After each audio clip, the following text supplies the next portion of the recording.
Last Sunday, National Amna and Regional Nazameen of Majlis Atfal al-Ahmadiyya from Canada had the blessing of having a mulaqat with Hazrat Khalifatul Masih V, Ayyadahullah Ta'ala binasrihi al-Aziz. The Khuddam had travelled especially for the mulaqat from Canada, which took place in Islamabad. The mulaqat began with a silent prayer led by Hazur, after which the Khuddam had the opportunity to introduce themselves. While speaking to the Secretary Mal, Hazur advised the importance of tarbiyat efforts. 83% بچے ہیں جو کہ پے کیا تھا جنہوں نے last year, تو کوشش یہ ہے کہ 100% پے اس کو لے کے آئیں. تربیت والوں کو کوشش کرنی چاہیے 100% نماز پڑھیں. 100% نماز پڑھیں تو چندہ 100% آپ ہی آ جائے گا. ٹھیک ہے. عثمان حمید سرونگ ایز سیکرٹری صدر عثمانی. اچھا، کتنے بچے ہیں کھیلتے ہیں روزانہ؟ حضور ہمارے 490 بچے ہیں جو ہر مہینے آن ایوریج کھیلتے ہیں اسپورٹس. بچوں کو زیادہ کھیلنا چاہیے نا، جو انڈور گیم ہو گئے، انٹرنیٹ پہ بیٹھنے کے، باہر جا کے کھیلا کریں کم از کم 1 گھنٹہ روزانہ. صحت کے لیے بھی اچھا ہے اور دماغی تفریح کے لیے بھی اچھا ہے اور دماغی تربیت کے لیے بھی اچھا ہے. ٹھیک ہے.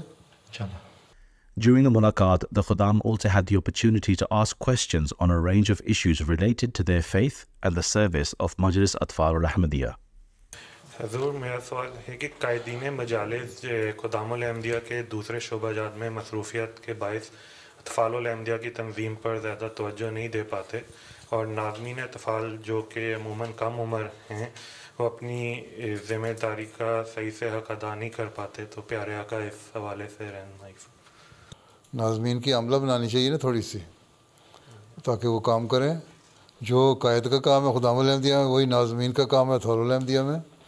تو وہ تو ایکٹیو قسم کے لوگوں کو ناظم بنانا چاہیے نا، وہ کوئی الیکٹ تو نہیں ہوتے. یہ تو صدر صاحب کا کام ہے نا، اچھے ایکٹیو سلیکشن کریں لوگوں کی جو کام کریں. آپ ہی تیز ہو جائیں گے. دوسرے اپنی ٹیمیں بنائیں، مختلف کیٹیگریز کے جو اطفال ہیں ان کا بتائیں کون سے لوگ ہیں جس کو مذہبی دلچسپی ہے، کون سے دلچسپی نہیں لیتے، کون سے ایکٹیو ہیں، کون سے ایکٹیو نہیں ہیں. ہر ایک کا پتہ ہونا چاہیے. تو ناظمین اپنے ساتھ نائبین لگائیں نا، ٹیم بنائیں تو پھر ٹھیک ہے، کام ہو جائے گا. ٹھیک ہے. جی پہ جو میرا سوال تھا کہ دنیا کے حالات کے پیش نظر کیا آئندہ خلافت کی دوبارہ ہجرت کا امکان ہے؟ اللہ بہتر جانتا ہے کون سی پہلے کو پلاننگ کر کے ہجرت ہوئی تھی. اگر حالات خراب ایک جگہ کے ہوتے ہیں، ظاہر ہے ہونا ہی ہے. ایک وقت آنا ہے جب یورپ اور ویسٹرن ملک جو ہیں انہوں نے بھی مخالفت کرنی ہے جماعت کی، اور پھر اس وقت کا خلیفہ کیا سوچتا ہے اپنے بارے میں، کہاں جانا ہے کیا نہیں کرنا ہے. جہاں اللہ تعالیٰ بہتر ہے لے کے جائے گا، جہاں پلاننگ ہو کہ جماعت کی ترقی ہو سکے. تو بہرحال اللہ بہتر جانتا ہے. پلاننگ کر کے تو ہجرتیں نہیں ہوتی رہیں، یہ تو اتفاق سے ہی ہوتی رہی ہیں نا. میرا سوال یہ ہے کہ بچوں میں اللہ تعالیٰ کا خوف اور محبت بجک وقت کیسے بٹھایا جا سکتا ہے؟ آپ کو پھر ڈراتے زیادہ ہیں نا. اللہ تعالیٰ کے پیار کی باتیں کیا کریں تو محبت پیدا ہو اللہ میاں سے. اب ماں باپ سے بچے جو ہیں وہ بہت ساری باتیں جو مانتے ہیں وہ خوف کی وجہ سے تو نہیں مانتے، اس لیے مانتے ہیں کہ وہ ماں باپ کا خطرہ ہوتا ہے کہ ہمارے سے ناراض نہ ہو جائیں ہیں. یہ خوف ان میں ہوتا ہے نا کہ ناراض نہ ہو جائیں. وہ خوف پیدا ہونا چاہیے اللہ تعالیٰ کے بارے میں بھی. محبت اتنی ہو، اللہ تعالیٰ قرآن میں کہتا ہے نا کہ والدین سے زیادہ محبت ہونی چاہیے میرے ساتھ. یہ محبت پیدا ہو جائے تو خوف آپ ہی پیدا ہو جائے گا. اب صرف ڈراتے ہیں کہ اللہ میاں سزا دے گا. اب سزا کی باتیں کریں گے تو بچوں کو ذہنوں میں بیٹھ جائے گا کہ اللہ میاں صرف سزا دینے کے لیے بیٹھا ہوا ہے. اس کو اللہ میاں تمہارے بھی اتنے انعامات کیے ہوئے ہیں، اتنی تمہارے لیے نعمتیں اتاری ہوئی ہیں، اتنے سامان پیدا کر دیے تمہارے لیے، تمہیں یہاں ملکوں میں رکھا ہے، تم کھاتے پیتے ہو اور پڑھائی کرتے ہو، آسانیاں پیدا کی ہوئی ہیں، سہولتیں پیدا کی ہوئی ہیں، پڑھائی کے موقع پیدا کیے ہوئے ہیں. بہت سارے لوگ ہیں جن کو یہ موقع ہی نہیں ملتے. تو یہ چیزیں تقاضا کرتی ہیں کہ اللہ میاں سے پیار کیا جائے تاکہ وہ تمہیں اور انعام دے اور ہمیں سے ناراض نہ ہو. تو یہ خوف جو ہے وہ اس لیے نہیں ہے کہ اللہ میاں سزا دے گا. خوف یہ ہے کہ اللہ میاں ہم سے ناراض نہ ہو جائے کہیں. اور وہ اسی وقت ہو سکتا ہے جب اللہ سے پیار اور محبت کا تعلق ہو. اس لیے پہلے محبت پیدا کریں اللہ میاں کی دل میں، تو خوف تو آپ ہی پیدا ہو جاتا ہے. اب ڈرانے کی طرف ہمارے لوگ زیادہ تر ہیں, مولویوں کی عادت کہ ڈرا دو جہنم میں جاؤ گے. تو نے کہا تو اللہ میاں ہمیں بہت ساری چیزیں دیتا ہے, ہمیں انعاموں سے نوازتا ہے, تو ہمیں چاہیے نا اللہ میاں کی باتیں مانیں, اس سے پیار زیادہ کریں. جب پیار پیدا ہوگا کسی سے تو آپ ہی اس کا خوف پیدا ہو جائے گا. جس طرح ماں باپ سے پیار کرنے والے بچے جو ہیں وہ اس خوف میں رہتے ہیں کہ ہمارے سے ناراض نہ ہو جائیں. ٹھیک ہے جی. جب جماعت احمدیہ کا دنیا پر غلبہ ہو جائے گا تب سود کا نظام کس طرح تبدیل کیا جائے گا؟ جب اسلامی نظام رائج ہو جائے گا تو سود آپ ہی ختم ہو جائے گا. تو حضرت مسلم موعود کی کتاب ہے اسلام کا اقتصادی نظام, وہ پڑھو, اس میں سے پتہ لگ جاتا ہے. قرآن شریف میں واضح فرما دیا کہ سود جو ہے وہ غلط ہے. پہلے جو اسلامی حکومتیں تھیں مسودی نظام تو نہیں چلتا تھا, لیکن تجارتیں بھی ہوتی تھیں, لوگ کماتے بھی تھے. صحابہ میں بھی ملین ایئر تھے. ٹھیک ہے, کیا وہ سود لے کے کماتے تھے؟ تجارتیں کرتے تھے نا, اور دوسرے فائدہ مند کام کرتے تھے, اس سے ساری نظام چل رہا تھا. وہی نظام اب چلے گا. جب اسلامی نظام رائج ہو جائے گا ہر جگہ, ہر حکومت جو ہے وہ اسلامی نظام رائج کرے گی تو خود آپ ہی ختم ہو جائے گا. ٹھیک ہے, جی حضور. تو پہلے اسلامی حکومت تو قائم کرو نا ایک ملک میں. جی حضور. مسلم موعود نے فرمایا تھا ایک دفعہ گیمبیا کے بارے میں, پھر بعض کیریبینس کے جزائر کے بارے میں بھی فرمایا ہوا ہے, ساؤتھ امریکہ کے بھی چھوٹے جزیروں کے, کہ یہاں اگر ہماری حکومتیں قائم ہو جائیں ایک نمونہ بنا کے ہم دکھا سکتے ہیں کہ کس طرح حکومت چلائی جاتی ہے اور کس طرح نظام چلایا جاتا ہے. پھر اقتصادی نظام بھی فائدہ مند ہوگا. لیکن بعض چیزیں ہیں جو بہرحال جس میں ابھی تھوڑی سی تحقیق کی ضرورت ہے. اس لیے حضرت مسیح موعود علیہ السلام نے بھی فرمایا ہوا ہے کہ جو بینکنگ نظام ہے ہمارا آج کل کا, یہ اور پرانا سودی نظام جو ہے آپس میں خلط ملط اس طرح ہو گئے ہیں کہ ان کو ذرا مشکل ہے اس کو تھوڑا سا فرق ڈالنا. تو اس میں سے مزید تحقیق کی ضرورت ہے. اس کے لیے کمیٹیاں بنائی ہوئی ہیں ہم نے بھی جو غور کر رہی ہیں, تاکہ جب وقت آئے تو ہمارے پاس بھی کوئی حل ہو اس کا. یہ بھی دیکھنا ہوگا کون سی چیز سود میں شامل ہے اس موجودہ نظام سے, کون سی نہیں شامل. ایک قیمت ہے مثلا کسی چیز کی, حضرت مسلم نے لکھا ہے کہ اگر تم فوری طور پہ قیمت دے رہے ہو تو وہ کم قیمت ہے ایک چیز کی. مثلا ایک اخبار ہے 2 روپے میں بکتا ہے, تو وہ ٹھیک ہے. اگر تم اس کی قیمت دو گے کہ میں ایک 6 مہینے بعد یا سال بعد دوں گا, تو پھر جو بیچنے والا ہے اس کو حق ہے کہ وہ اس کی قیمت پھر وہ کہ میں اس وقت 2.5 روپے یا 3 روپے لوں گا. تو یہ سود نہیں ہے. ٹھیک ہے, وہ اس کی قیمت ہے کیونکہ ڈیلیڈ پیمنٹ ہے, اس کی محنت جو ہے لگی اس کے اوپر. تو اس میں بہت ساری چیزیں ہیں چھوٹی چھوٹی جو حل ہونے والی ہیں. وہ ساری چیزیں دیکھنی ہوں گی, اور وہ جو نظام جب قائم ہوگا انشاءاللہ وہ خود بھی جائزہ لے لیں گے کہ کون سی چیز جائز ہے, کون سی ناجائز ہے, کون سی سود کے زمرے میں آتی ہے, کون سی نہیں آتی. ٹھیک ہے, کیونکہ موجودہ نظام میں بہت ساری چیزیں ایسی ہیں جو سود میں نہیں آتی, لیکن کیونکہ سودی نظام ہے اس لیے اس کو ہم اکٹھا کر دیتے ہیں. اس لیے اس کو ڈفرینشیٹ کرنا پڑے گا. بڑا سٹل ڈفرینس ہے. ٹھیک ہے. آج کل اسکول میں اسرائیل کے ہمدردی کا ماحول پیدا کیا جا رہا ہے, اور یہودیوں کے مزید ایونٹس سیلیبریٹ کیا جا رہا ہے اسکولوں میں, لیکن فلسطینیوں بچوں کے ہمدردی کا کچھ نہیں کیا جا رہا ہے. اس سچویشن میں احمدی بچے کیسے اپنا رول پلے کر سکتے ہیں اور احتجاج کر سکتے ہیں؟ احتجاج کرنے کی ضرورت نہیں ہے. احمدیوں کو صرف یہ چاہیے کہ وہ اپنے انتظامیہ کو کہیں کہ ٹھیک ہے اسرائیلیوں پہ جو ظلم ہوا اس کے بھی ہم خلاف ہیں, ظلم نہیں ہونا چاہیے, لیکن جو فلسطینی بچوں پہ ظلم ہو رہا ہے اس کے لیے بھی ہمیں بولنا چاہیے کچھ, کہ ان کو ہم کس طرح محفوظ کر سکتے ہیں. تو طریقے سے انتظامیہ کو بھی بتایا جا سکتا ہے. اگر انتظامیہ کر رہی ہے تو کوئی پروٹیسٹ کر کے ہم جلوس تو نہیں نکال سکتے, نہ توڑ پھوڑ کر سکتے, نہ اس کی اجازت ہے. بتایا جا سکتا ہے نا, بچوں کو دلوں میں ڈالیں کہ ہمیں ان بچوں سے بھی ہمدردی ہے جو اسرائیل کے مرے, اور ہمیں ان بچوں سے بھی بہت زیادہ ہمدردی ہے جو فلسطین کے مر رہے ہیں. اس کے لیے بھی ہمیں کچھ کرنا چاہیے تاکہ ایک بیلنس قائم ہو اور انصاف قائم ہو دنیا میں. تو یہ تو ایک کوشش ہے جو بچوں کے ذریعے سے